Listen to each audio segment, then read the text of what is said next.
Hai, Salam salam Katolisitas. Katolisitas. Selamat berjumpa kembali di channel Katolisitas. Pada kesempatan kali ini, kami ingin membahas tentang satu topik yang sering ditanyakan oleh sejumlah orang, baik dari saudara-saudara kita yang Kristen non-Katolik ataupun dari umat Katolik sendiri, yaitu dapatkah Bunda Maria dan para kudus di surga mendoakan kita yang masih berziarah di dunia ini? Untuk menjawab pertanyaan tentang kuasa doa para orang kudus, mari kita melihat dahulu beberapa poin yang berkaitan dengannya, yaitu yang pertama adalah sebagai umat beriman, kita dipanggil untuk saling mendoakan. Ya, ini sebenarnya kita udah tidak usah mendiskusikan lagi ya. Iya. Kita tahu ini sesuatu yang benar ya. Betul, dan kemudian yang kedua, kita juga melihat nanti bahwa doa orang benar sungguh besar kuasanya. Dan kemudian poin yang ketiga adalah persekutuan para kudus adalah adanya keterkaitan antara kita sebagai sesama anggota Kristus karena kita semua terhubung dengan Kristus. Termasuk dalam orang kudus ini adalah Bunda Maria dan Santo Santa, ya. Dan kemudian poin yang keempat, apakah para kudus di surga dapat mendoakan kita? Lalu kita akan melihat dasarnya baik dari kitab suci, tradisi suci maupun magisterium gereja. Termasuk dalam video kali ini adalah tanggapan sejumlah pertanyaan.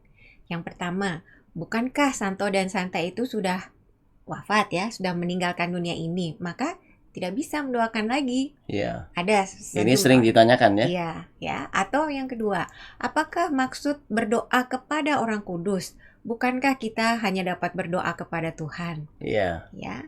Lalu yang ketiga, bukankah perantaraan Santo Santa itu menyaingi perantaraan Kristus atau mengurangi pengantaran Kristus sehingga ini tidak tepat gitu bagi sejumlah orang. Ya, nanti kita bahas bagaimana kaitan perantaraan Santo itu dengan perantaraan Kristus. Ya. Sekarang kita akan membahas poin yang pertama, yaitu kita semua dipanggil untuk saling mendoakan. Jadi kalau kita melihat Tuhan Yesus meminta kita berdoa bahkan bagi musuh kita, ya, yaitu orang-orang yang menganiaya kita. Kita lihat di dalam Matius 5 ayat 44. Rasul Paulus juga berkata ya, senada dengan ini, yaitu agar kita bertolong-tolongan dalam menanggung beban, ya, di Galatia 6 ayat 2. Iya. Maka ini adalah panggilan bagi seluruh umat Allah agar kita dapat saling membantu dalam menanggung beban. Ini diwujudkan memang dengan banyak cara ya. Ya, bisa dengan sumbangan harta, ya talenta maupun sebetulnya waktu kita, ya. Iya. Nah, kita dapat menggunakan waktu kita untuk membantu dan mendoakan orang lain. Iya. Nah, dengan mendoakan orang lain, terutama untuk keselamatan mereka, kita mengarahkan pikiran kita kepada keselamatan kita juga. Iya. Ya. Dengan demikian kita memikirkan perkara-perkara yang di atas, ya. Kolose 3 ayat 2. Iya. Jadi secara eksplisit sebetulnya Rasul Paulus juga mengajar kita untuk saling mendoakan satu sama lain. Dikatakan di dalam 1 Timotius 2:1 dikatakan bahwa naikkanlah permohonan, doa syafaat dan ucapan syukur untuk semua orang. Nah, artinya menjadi pendoa syafaat adalah sesuatu yang berkenan kepada Allah dan sama sekali tidak mengganggu pengantaraan Kristus. Iya, jadi prinsip mendoakan sesama dapat kita lihat sebetulnya sejak di masa Perjanjian Lama. Terutama Allah menghendaki yang lebih kuat mendoakan yang lemah. Seperti halnya perantaraan doa para nabi. Contohnya mana aja? Ya, di kitab Bilangan ya, Musa meminta pengampunan kepada Tuhan akan kesalahan bangsa Israel. Itu di kitab Bilangan 14, 19 sampai 20. Iya. Tuhan mengabulkan permintaan Nabi Musa ini. Iya, dan kita juga mengingat di kitab Ayub bab 42 ya, ayat 7 sampai 8, Tuhan tidak berkenan kepada 3 orang teman Ayub dan menyuruh mereka agar meminta Ayub mempersembahkan kurban bagi mereka. Hanya dengan perantaraan doa Ayub, maka 3 orang teman Ayub akhirnya diampuni dosanya oleh Tuhan. Ya, jadi ini di sini kita melihat Allah memang sengaja ya menghendaki agar sesama itu kita saling mendoakan ya. Pengantaran Yesus nanti dalam perjanjian baru juga kita melihat bahwa Allah pun menghendaki ada partisipasi dari para penatua ya.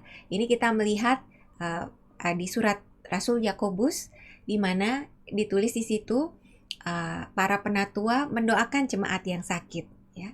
Dikatakan demikian, kalau ada seorang di antara kamu yang sakit, baiklah ia memanggil para penatua jemaat supaya mereka mendoakan dia serta mengolesnya dengan minyak dalam nama Tuhan. Ya. Jadi adalah kehendak Tuhan sendiri untuk melibatkan sesama anggota Kristus untuk mendoakan satu sama lain. Ya, jadi pengantaran Kristus itu sifatnya bukan eksklusif tapi inklusif. Ya. Mengikut sertakan kita semua. Ya. Jadi kalau kita melihat dari ayat-ayat ini, kita ketahui bahwa menjalankan perantaraan untuk mendoakan orang lain tidaklah melanggar perintah Allah dan tidak menyaingi pengantaran Kristus. Sebaliknya, justru kita diminta untuk saling mendoakan. Dan dengan demikian kita semakin mendukung, memperkuat pengantaran Kristus yang satu-satunya itu. Betul. Ya, jadi di sini Kristus melibatkan anggota-anggotanya untuk mengambil bagian dalam peran pengantaraannya yang satu-satunya itu kepada Allah Bapa. Iya, jadi memang oleh kehendak Kristus itulah, maka Rasul Paulus juga mengatakan, karena kami adalah kawan sekerja Allah. Dikatakan dalam 1 Korintus 3:9 ya. Iya. Atau perkataan Rasul Paulus lagi, sekarang aku bersukacita bahwa aku boleh menderita karena kamu dan mengenapkan dalam dagingku apa yang kurang pada penderitaan Kristus untuk tubuhnya, yaitu jemaat. Kolose 1 ayat 24. Ya, kalau dipikir-pikir tidak ada yang kurang di dalam penderitaan Kristus karena penderitaan Kristus penebusannya telah sempurna. Tetapi maksudnya adalah kita diajak turut serta untuk membangun jemaat dengan bagaimana kita melakukan peran kita di dalam pengantaran Kristus satu-satunya. Iya.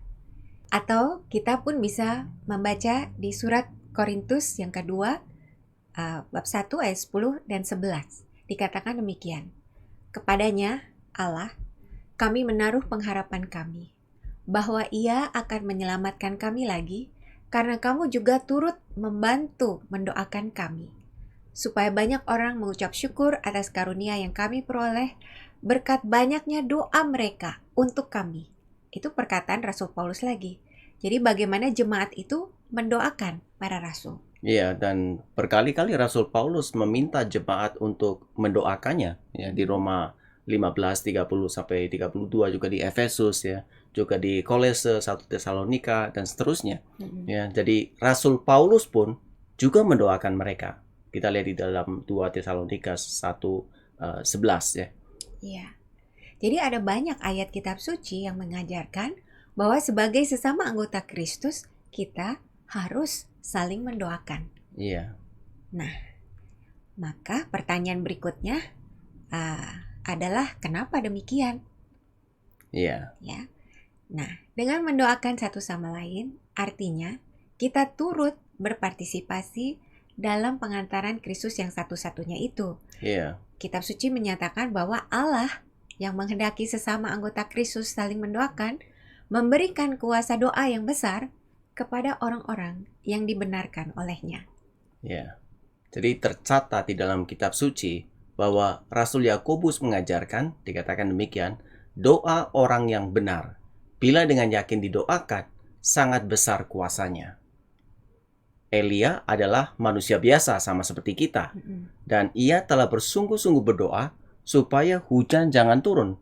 Dan hujan pun tidak turun di bumi selama 3 tahun dan 6 bulan.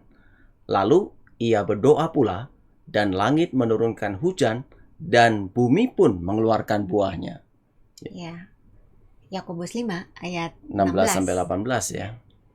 Nah, itu terjadi bukan hanya di zaman Nabi Elia deh ya. Karena di dalam sehari-hari kita, hal meminta dukungan doa juga terjadi.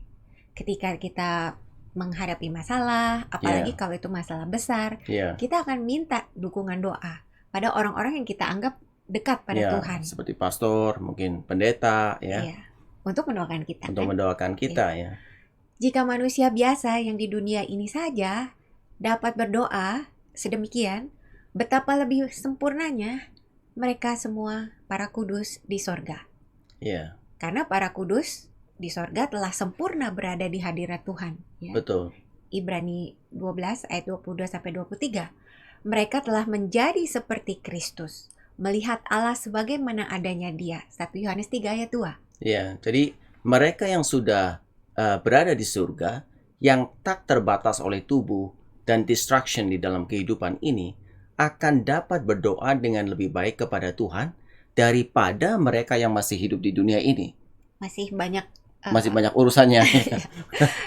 Maka dengan ikatan kasih dalam Kristus dan saling mendoakan inilah kita tergabung dengan semua saudara seiman, bahkan yang telah beralih dari dunia ini. Dan inilah salah satu pengertian dari persekutuan para kudus. Ya. Nah, sekarang kita akan melihat ya ke pemahaman yang lebih lanjut, yaitu tentang persekutuan para kudus. Jadi dikatakan di dalam Kompendium Katekismus Gereja Katolik nomor 195 menjelaskan bahwa persekutuan para kudus adalah kesatuan antara orang-orang kudus, yaitu yang berkat rahmat Allah dipersatukan dengan Kristus yang wafat dan bangkit. Yaitu siapa saja? Pertama, yang masih berjuang di dunia ini. Ini termasuk kita semua, ya. Kemudian dikatakan yang kedua, yang sudah melewati hidup di dunia dan sedang mengalami proses pemurnian. Ini di dalam api penyucian, ya. Kemudian yang ketiga, yang sudah masuk dalam kemuliaan Allah di surga. Ya. Ya. Nah, mereka yang sudah mulia di surga ialah Bunda Maria dan para orang kudus, baik yang sudah dinyatakan sebagai Santa Santo oleh Gereja Katolik, ya, melewati proses kanonisasi, ataupun mereka yang belum dikanonisasi atau tidak dikanonisasi, ya. Dasar dari persekutuan orang-orang kudus antara umat beriman yang di dunia ini dan mereka yang telah beralih dari dunia ini adalah tentu saja kasih Kristus itu sendiri yang telah mengatasi maut. Betul, dan Rasul Paulus mengajarkan, sebab aku yakin bahwa baik maut maupun hidup, baik malaikat-malaikat maupun pemerintah-pemerintah, baik yang ada sekarang maupun yang akan datang, atau kuasa-kuasa baik yang di atas maupun yang di bawah, ataupun sesuatu makhluk lain, tidak akan dapat memisahkan kita dari kasih Allah yang ada dalam Kristus Yesus Tuhan kita. Dalam Roma 8:38-39. Dengan demikian, maut tidak memisahkan umat Allah, baik yang ada di dunia ini maupun yang ada di surga, ya. Dan juga yang ada di api penyucian, tentu saja. Kalau kita renungkan ini sebenarnya luar biasa banget, ya. Betul, iya. Karena kita semua berada dalam kasih Allah, kita disatukan dengan Allah karena Kristus, maka kita pun terhubung satu sama lain di dalam Kristus yang satu dan sama itu, membentuk suatu persekutuan yang tidak pernah terputus oleh apapun, termasuk oleh maut. Iya, dan ini sebetulnya adalah gereja, ya. Iya. Ini kita terikat dalam satu gereja yang sama yang punya 3 kondisi, ya. Oke, berikutnya. Pertanyaan selanjutnya adalah, apakah para kudus di surga dapat mendoakan kita? Karena kalau sesama umat beriman di dunia ini, kita saling mendoakan, rasanya tidak ada yang berkeberatan, ya. Tetapi permasalahannya adalah mereka sudah ada di surga. Nah, apakah mereka dapat mendoakan kita? Jawaban singkatnya apa, Gret? Dapatlah. Kenapa? Ya, Tuhan yang menghendaki demikian, ya. Cobalah kita lihat dulu, ya. Katekismus menggunakan istilah memohon kepada Bunda Maria, tapi langsung dijelaskan maksudnya, yaitu mohon supaya ia mendoakan kita. Ya. Jadi dituliskan di sini, ya, di dalam Katekismus Gereja Katolik nomor 2677. Dikatakan demikian, Santa Maria Bunda Allah, doakanlah kami, karena ia yang adalah Bunda Allah juga menjadi Bunda kita. kita dapat menyampaikan kepadanya segala kesusahan dan permohonan kita. Ia berdoa bagi kita, ya, sebagaimana ia berdoa untuk dirinya sendiri. Kalau kita mempercayakan diri kepada doanya, kita menyerahkan diri bersama dia kepada kehendak Allah. Jadilah kehendakmu. Doakanlah kami yang berdosa ini. Kalau kita memohon kepada Maria supaya mendoakan kita, kita mengakui diri sebagai orang berdosa dan berpaling kepada Bunda Kerahiman yang kudus seutuhnya. Ya, jadi memohon kepada Maria itu maksudnya supaya mendoakan kita, supaya Bunda Maria mendoakan kita. Itu disebut secara eksplisit ya di Katekismus 2677. Iya. Nah, jadi karena kesatuan yang sempurna dengan Kristus itulah para kudus di surga dapat mendukung doa-doa kita atau dapat mendoakan kita. Sekarang orang bertanya, contohnya apa di dalam kitab suci tentang hal ini? Ya. Iya. Mungkin kita bisa mengacu kepada apa yang tertulis di kitab 2 Makabe 15:14. Di situ dikatakan Imam Onias dan Nabi Yeremia yang sudah wafat berdoa untuk rakyat Yahudi dan kota Yerusalem. Kita ketahui Onias sudah wafat tahun 175 sebelum Masehi. Yeremia sudah wafat 570 sebelum Masehi. Ya. Dan zaman Makebi itu sekitar 160 sebelum Masehi. Nah, jadi ini terlihat juga bahwa nabi ini dan imam ini yang sudah meninggal berdoa, tetap berdoa bagi saudara-saudaranya yang masih bersiarah di dunia pada saat itu. Iya, dan kita juga melihat di dalam kitab Wahyu ya. Adanya doa-doa orang kudus di surga yang dipersembahkan sebagai ukupan kemenyan di atas mezbah di hadapan tahta Allah. Dikatakan ketika ia, anak domba Allah, mengambil gulungan kitab itu, tersungkurlah keempat makhluk dan ke-24 tua-tua itu di hadapan anak domba itu, masing-masing memegang satu kecapi dan satu cawan emas penuh dengan kemenyan. Itulah doa orang-orang kudus di dalam Wahyu 5 yang ke-8. Dan di kesempatan lain dikatakan malaikatlah yang menghantarkan doa-doa orang kudus itu ya. Wahyu 8 ayat 3 sampai 4. Ya. Hubungannya apa nih dengan doa-doa doa-doa dari umat di dunia ini? Iya. Ya, kita melihat ya dari Perjanjian Lama misalnya ya.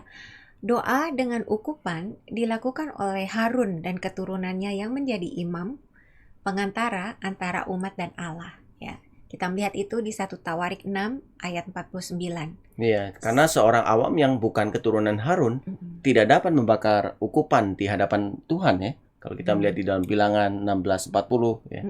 Dilarang ya, gitu dilarang, ya. Nah, jadi apa artinya di sini?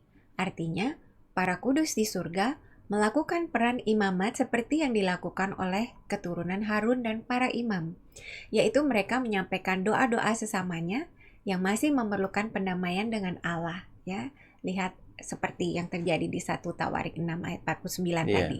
Jadi para kudus itu sebetulnya tidak mengambil ataupun mengurangi peran pengantaran Kristus Sang Anak Domba Allah, melainkan menghantar doa-doa kita kepada Sang Anak Domba itu di hadapan tahta Allah. Iya. Nah, selain itu, Yesus sendiri secara implisit menyingkapkan adanya peran doa para kudus di surga ketika mengatakan bahwa ada sukacita di surga karena satu orang berdosa yang bertobat. Ya, Lukas 15 ayat 7. Apakah artinya? Karena para kudus di surga turut mendoakan agar sesamanya yang masih bersiara di dunia ini dapat bertobat dan memperoleh keselamatan. Iya. Nah, hal berdoa bersama para malaikat juga dicatat di dalam kitab Mazmur. Tercatat di sana pemazmur mengajak serta para kudus di surga untuk berdoa bersamanya. Dikatakan, pujilah Tuhan, hai malaikat-malaikatnya, hai pahlawan-pahlawan perkasa yang melaksanakan firman-Nya dengan mendengarkan suara firman-Nya. Pujilah Tuhan, hai segala tentaranya. Pujilah Tuhan, hai segala buatannya, di segala tempat kekuasaannya. Disebutkan di dalam Mazmur 103, 20-22. Ya. Jadi, dari ayat-ayat yang telah disebutkan tadi, kita ketahui bahwa para kudus di surga tidak mati. Iya. Terus berdoa ya di hadapan Allah. Fakta bahwa Imam Onias dan Nabi Yeremia yang telah meninggal dapat mendoakan bangsa Israel, dan para kudus di surga menghantarkan doa orang-orang kudus seperti penglihatan Rasul Yohanes. Kita ketahui bahwa orang kudus yang di surga terus-menerus mendoakan kita. Yeah. Oleh karena mereka adalah orang-orang yang percaya kepada Kristus, mereka tetap hidup. Sebab sabda Yesus, akulah kebangkitan dan hidup. Barang siapa percaya kepadaku, ia akan tetap hidup meskipun sudah mati. Ya, Yohanes 11 ayat 25. Ya, jadi para orang kudus itu adalah mereka yang telah makan tubuh dan darah Yesus. Maka tergenapilah sabda Yesus, barang siapa makan dagingku dan minum darahku, ia mempunyai hidup yang kekal. Dalam Yohanes 6 ayat 54. Ia tidak akan mati. Yohanes 6, 50. Orang yang melakukan kehendak Allah tetap hidup selama-lamanya. Itu dikatakan oleh Rasul Yohanes, ya, 1 Yohanes 2 ayat 17. Ya, karena orang-orang kudus itu tetap hidup, maka mereka dapat mendoakan kita. Ya. Bahkan mereka lebih hidup daripada Betul, kita ya. Ya, karena mereka sudah berkumpul dengan Allah di dalam kerajaan surga. Ya. Sedangkan kita di sini masih berjuang. Ya. Mereka lebih dekat kepada Sang Sumber hidup. Nah, sekarang sejumlah orang mempertanyakan, apakah benar perkataan kita berdoa kepada orang kudus? Bukankah kita seharusnya berdoa hanya kepada Tuhan? Untuk menjawab ini, kita harus melihat dahulu apa maksudnya berdoa kepada orang kudus, atau yang di dalam bahasa Inggrisnya, pray to the saints. Ya. Ya. Nah, pertama-tama kita harus membedakan antara doa kepada Tuhan dan doa kepada orang kudus. Ya, ini tidak sama. Iya. Doa kepada Tuhan maksudnya adalah Tuhanlah tujuan akhir dari doa kita. Kepada Tuhanlah kita memohon sehingga kita berkata, kabulkanlah doa kami ya Tuhan. Ya. Sedangkan di dalam doa kepada orang kudus, kita ketahui bahwa orang kudus bukanlah tujuan akhir doa kita.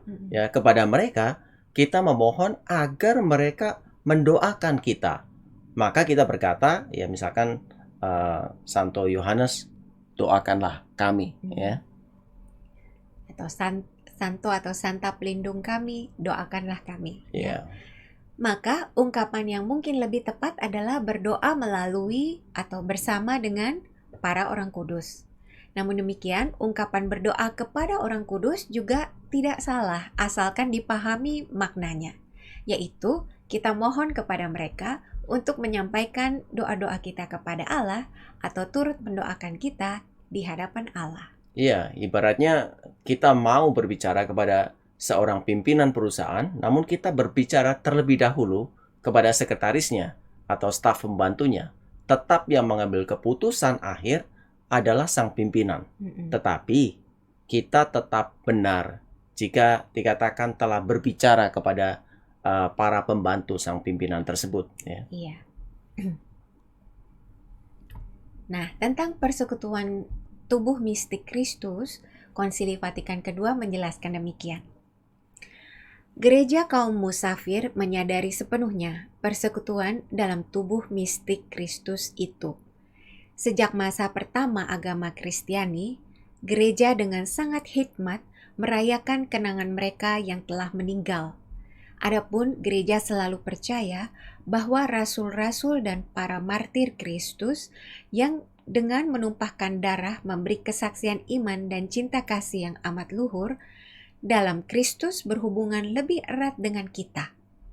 Dengan bakti yang istimewa, gereja menghormati mereka bersama dengan Santa Perawan Maria dan para malaikat kudus, serta dengan hikmat memohon bantuan perantaraan mereka.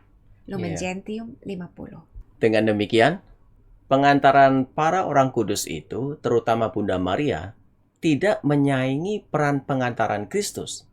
Allah lah yang mengizinkan Bunda Maria mengambil bagian dalam pengantaraan Yesus. Nah, dari mana kita ketahui hal ini? Iya, pengantaraan Bunda Maria dicatat dalam Injil Yohanes pada peristiwa mujizat pertama Yesus yang dilakukan Yesus di perkawinan Kana. Saat itu Bunda Maria menyampaikan kepada Yesus bahwa mereka kekurangan anggur dan yakin sepenuhnya akan apa yang akan diperbuat oleh Yesus. Ia kemudian berkata kepada para pelayan itu, "Apa yang dikatakan kepadamu, buatlah itu." Yohanes 2 ayat 5. Ya, dan kita ketahui setelah itu bahwa Yesus menyuruh para pelayan itu untuk mengisi tempayan dengan air dan kemudian mencendokkannya untuk diberikan kepada pimpinan pesta.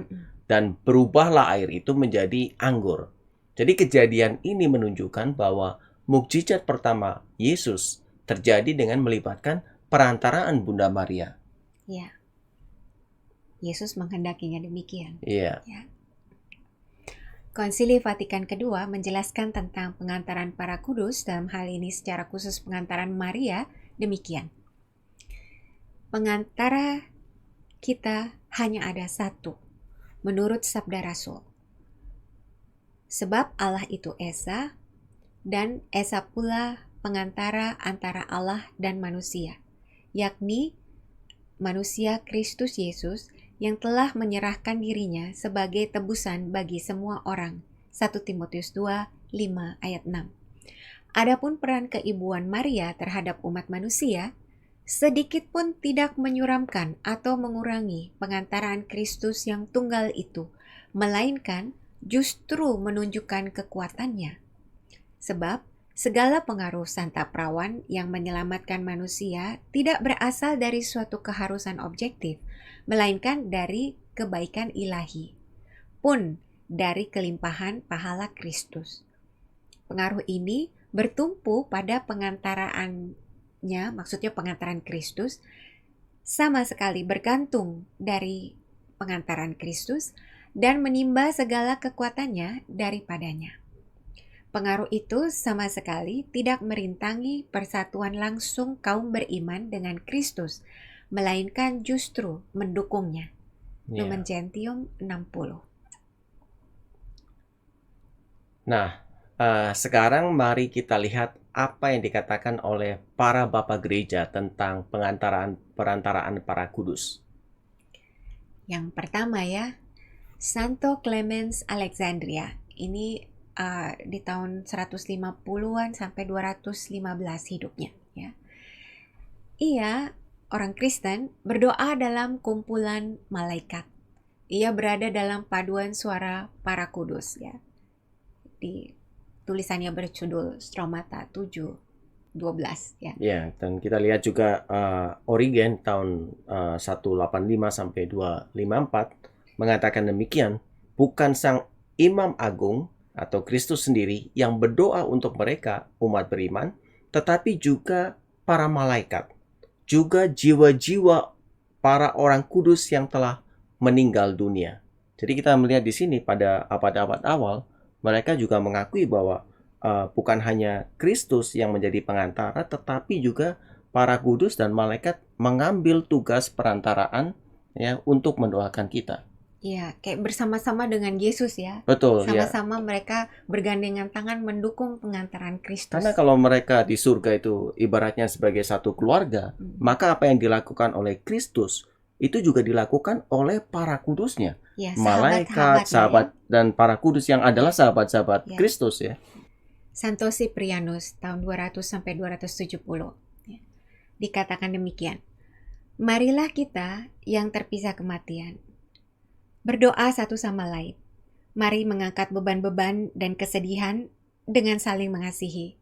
Sehingga jika salah seorang dari kita dengan pergerakan pelindungan ilahi telah pergi terlebih dahulu, yaitu wafat maksudnya, kasih kita dapat terus berlanjut dalam hadirat Tuhan. Dan doa-doa kita bagi saudara-saudari kita tidak berhenti dalam hadirat belas kasihan Allah Bapa. Ini surat yang ke-7 ya. Iya. Jadi di sini kita melihat 56, bahwa kematian tidak memisahkan mereka, tetapi justru terus terhubung dengan doa-doa. Ya. Ya. Lagi Santo Efraim dari Syria. Kalian para martir yang berjaya, yang bertahan dalam penganiayaan dengan sukacita demi Tuhan. Kalian para orang kudus, berdoa syafaatlah untuk kami, orang-orang lemah dan berdosa, sehingga rahmat Kristus dapat turun atas kami dan menerangi hati kami semua sehingga kami dapat mengasihi Dia. Iya. Ya, ini Santo Efraim menulis untuk mengomentari Injil Markus. Ya. Nah, kita melihat di sini dengan dengan penuh percaya diri, dengan penuh iman, Santo Efraim menyuarakan suara gereja pada saat itu yang memang memohon doa kepada para martir agar mendoakan dan menopang mereka yang berziarah di dunia ini dengan doa-doa mereka. Kelihatannya buat mereka jemaat perdana, mereka tidak mempunyai masalah bahwa para martir dan orang kudus itu sudah terpisah oleh kematian, ya.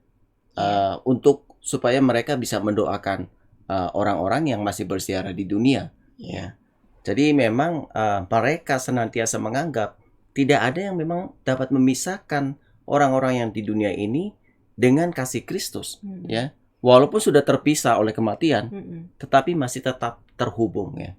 Mereka tidak menganggap bahwa minta doa kepada para martir ini sesuatu yang menyakiti hati Tuhan, ya. Betul. Mereka ya. justru melihat bahwa para martir ini sebagai saudara-saudari yang telah lebih duluan sukses lah gitu ya, sampai ke surga. Tolong dong doakan adik-adikmu ini yang masih berziarah di dunia. Seperti kayak kakak kelas ngajarin adik-adiknya. Iya mungkin ya. Supaya sama-sama lulus gitu ya. Oke, kemudian kita akan melihat lagi dari Santo Basilius Agung, ya. Dia hidup di abad yang keempat. Dituliskan di dalam suratnya yang ke-243. Atas perintah putra tunggalmu, kami berkomunikasi dengan kenangan para orang kudusmu. Oleh doa-doa dan permohonan mereka, berbelas kasihanlah kepada kami. Iya. Ya. Nah, sekarang dari Santo Gregorius Nyssa, ya. Dia bahkan menyebut namanya, ya. Efraim sudah duluan meninggal. Jadi dia berkata, Efraim, engkau yang berdiri di hadapan altar ilahi di surga. Ingatlah kami semua, mohonkanlah bagi kami pengampunan dosa-dosa dan pengenapan janji kerajaan kekal. Nah, ini tulisan tulisan dari Santo Gregorius Nyssa. Iya. Ya. Oke, kemudian berikutnya dari Santo Gregorius Nazianza, hidup tahun 325 sampai 386. Dikatakan demikian, saya diyakinkan bahwa doa syafaat, yaitu ayah saya, sekarang lebih berguna. Kini ia lebih dekat kepada Tuhan, telah menanggalkan keterbatasan tubuhnya dan membebaskan pikirannya dari tanah liat yang dulu mengaburkannya, dan kini mengadakan pembicaraan yang terus terang dengan sang pikiran Allah yang utama dan murni, yang telah diangkat ketingkatan dan keyakinan seorang malaikat. Ini dalam tulisannya Oratio 18 yang keempat. Ya. Dan juga Santo Gregorius menyapa Santo Cyprianus, ya. Semoga engkau Cyprianus memandang ke bawah dengan belas kasih kepada kami, menggembalakan kawanan kudus ini, menyenangkan Allah yang di hadapannya engkau sekarang berdiri. Oration 17:24. Ya, dan ini juga dilanjutkan oleh Santo Yohanes Chrysostomus yang hidup tahun 347 sampai 407. Dikatakan, berlarilah kepada sahabat-sahabatnya, para martir, para orang kudus dan mereka yang menyenangkan hatinya dan yang mempunyai kuasa besar di dalam Tuhan. Ya. Jadi mereka memang para santo-santo ini memang senantiasa menganggap adanya satu persekutuan, ya, antara para kudus yang di surga dengan yang di dunia ini, yang memang tidak terpisahkan oleh kematian, sehingga dengan mudah mereka juga meminta pertolongan doa dari para kudus tersebut, ya. Ya. Mereka tidak mencurigai pengantaran itu sebagai mengambil atau mengurangi kemuliaan Yesus Betul. dalam melakukan peran pengantaraan. Ya. Ya. Sekarang kita juga melihat dari Santo Hieronymus, ya, yang hidup di abad yang keempat, 347 sampai 420. Dia mengatakan begini, tetapi jika para rasul dan martir ketika masih tinggal di dalam tubuh dapat mendoakan orang lain, artinya masih ada di dunia ini mereka bisa mendoakan orang lain,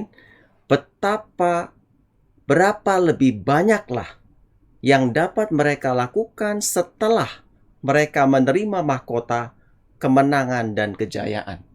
Jadi Santo Hieronymus justru mengatakan bahwa kalau mereka dapat mendoakan selama masih hidup di dunia ini, apalagi kalau mereka sudah memperoleh kemenangan dan kejayaan, berarti masuk di dalam kerajaan surga, mereka bisa melakukan lebih banyak lagi. Ya.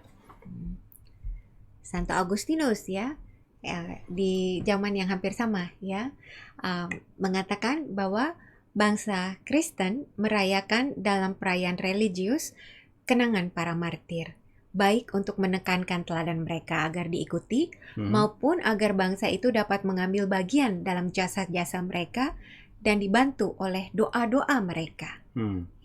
Di City of God ke-8, dan ini tentang Against Faustus, ditulis seperti ini. Dikatakan lagi, para martir itu mendoakan kita sehingga kita dapat mengikuti jejak mereka. Ini juga homili tentang Injil Yohanes 8:4. Sebetulnya secara tidak langsung kalau kita meminta doa dari para kudus itu, kita secara tidak langsung juga mengingat kembali teladan hidup mereka. Bagaimana mungkin ada sebagian menjadi martir karena kasihnya kepada Kristus, ada sebagian yang menunjukkan di dalam kehidupannya bagaimana mereka sungguh-sungguh mengasihi Kristus dengan pelayanannya, mungkin dengan pengajarannya. Nah, kita yang ada di dunia ini kemudian meminta pertolongan doa mereka yang memang sudah berjuang dengan luar biasa di dunia ini, sehingga juga pada saat yang bersamaan mendapatkan doa mereka dan memberikan inspirasi kepada kita untuk meniru teladan mereka. Nah, sekarang kita masuk di dalam kesimpulan dari semua pembicaraan ini. Yang pertama adalah Bunda Maria dan para kudus di surga dapat mendoakan kita. Kenapa? Dasarnya apa, Grit? Doa orang benar besar kuasanya, Yakobus 5 ayat 16. Maka betapa lebih besar lagi kuasa doa orang-orang yang telah dibenarkan Allah di surga, yaitu Bunda Maria dan para kudus itu. Kedua, mereka tetap hidup karena mereka percaya kepada Kristus yang adalah Sang Kebangkitan dan Hidup. Yohanes 11 ayat 25. Kemudian yang ketiga, Kristus menyatukan kita semua sebagai anggota tubuhnya, sebab maut tak dapat memisahkan kita dari kasih Kristus yang menyatukan itu. Roma 8:38. Dan para kudus di surga adalah rekan sekerja Allah, 1 Korintus 3 ayat 9, dalam arti yang lebih sempurna daripada ketika mereka masih hidup di dunia ini. Dan kemudian yang terakhir, selain daripada ayat-ayat kitab suci itu, tradisi suci juga menyatakannya dan magisterium gereja juga mengajarkannya. Sebagai penutup, mari kita membaca apa yang disampaikan dalam katekismus tentang doa syafaat para kudus. Katekismus nomor 956. Sebab karena para penghuni surga bersatu lebih erat dengan Kristus, mereka lebih meneguhkan seluruh gereja dalam kesuciannya. Mereka tidak pernah berhenti menjadi pengantara kita di hadirat Bapa, sambil mempersembahkan pahala-pahala yang telah mereka peroleh di dunia melalui pengantaran tunggal antara Allah dan manusia, yakni Kristus Yesus. Demikianlah kelemahan kita amat banyak dibantu oleh perhatian mereka sebagai saudara. Ini mengutip Lumen Gentium 49.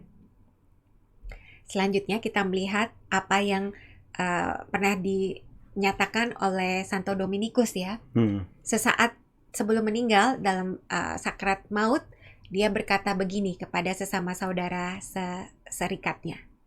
Jangan menangis. Sesudah saya mati, saya akan lebih berguna bagi kamu. dan akan menyokong kamu secara lebih baik daripada selama saya hidup. Atau yang dikatakan oleh Teresia Santa dari Kanak-Kanak Yesus ya, Teresia, Kanak-Kanak Yesus. mengatakan bahwa saya akan mengisi kehidupan saya di surga dengan melakukan yang baik di dunia. Ya. Tentu saja yang baik ini adalah melakukan pengantaraan dengan doa-doanya. Ya. Demikianlah saudara-saudara yang terkasih, kita tidak perlu takut untuk memohon pengantaran doa dari Bunda Maria dan Santo Santa. Karena doa syafaat mereka adalah pelayanan yang tertinggi bagi rencana Allah. Ini disebutkan di dalam Katekismus Gereja Katolik 2683. Semoga oleh pelayanan doa syafaat para kudus itu yang bertumbuh pada pengantaran Kristus yang satu-satunya, kelak kita pun dikumpulkan bersama-sama dengan mereka dalam kerajaan sorga. Demikianlah video kali ini. Dan jika video ini berguna bagi teman-teman, silakan untuk share, like, dan juga memberikan komentar di bawah video ini. Sampai berjumpa lagi di video berikutnya. Dan semoga Tuhan Yesus memberkati kita semua. Bye-bye.